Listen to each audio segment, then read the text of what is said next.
अदब की कितनी किस्में हैं दोस्तों? तो दो किस्में हैं। यानी अदब का दो प्रकार है या दो किस्में हैं। पहली क्या है? इल्मी अदब, है ना। पहला क्या है? इल्मी अदब। इल्मी अदब क्या होता है दोस्तों?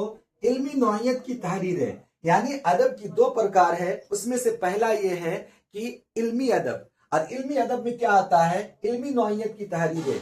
यानी ऐसा अदब होता है, इल्मी अदब एक ऐसा लिटरेचर होता है या ऐसा साहित्य होता है जिसको पढ़ के आपको नॉलेज मिलता है, आपको ज्ञान मिलता है। जैसे फलसफा, तारीख, माशियात। तो ये जो टॉपिक्स हैं ये सब इल्मी अदब में आता है। किस में आता है दोस्तों?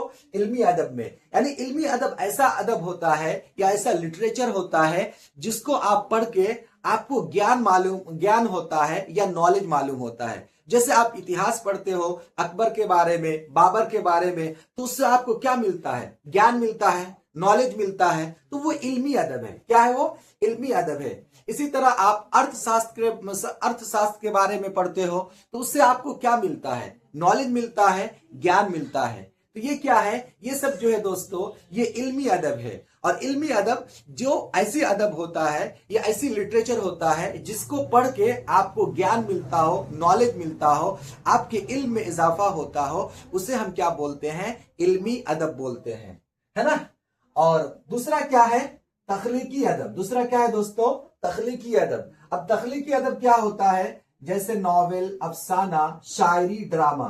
यानी तख्लीकी अदब के अंदर दोस्तों ये होता है कि आपने अपने दिमाग से कोई भी चीज अपने दिमाग से खुद से बना के लिखा हो।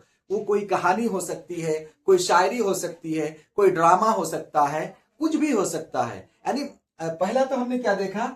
इल्मी अदब। अब उसके बाद दूसरा है तख्लीकी अदब। तख्लीकी अदब क्या होता है? तख्लीकी अदब यह होता है कि कोई ऐसी कहानी या कोई ऐसी ड्रामा या कोई ऐसा शायरी जिसको आपने खुद से बना के लिखा हो, वो आपके दिमाग का खुद का उपज हो, तो वो है तख्लीकी अदब। क्या है दोस्तों? तख्लीकी अदब।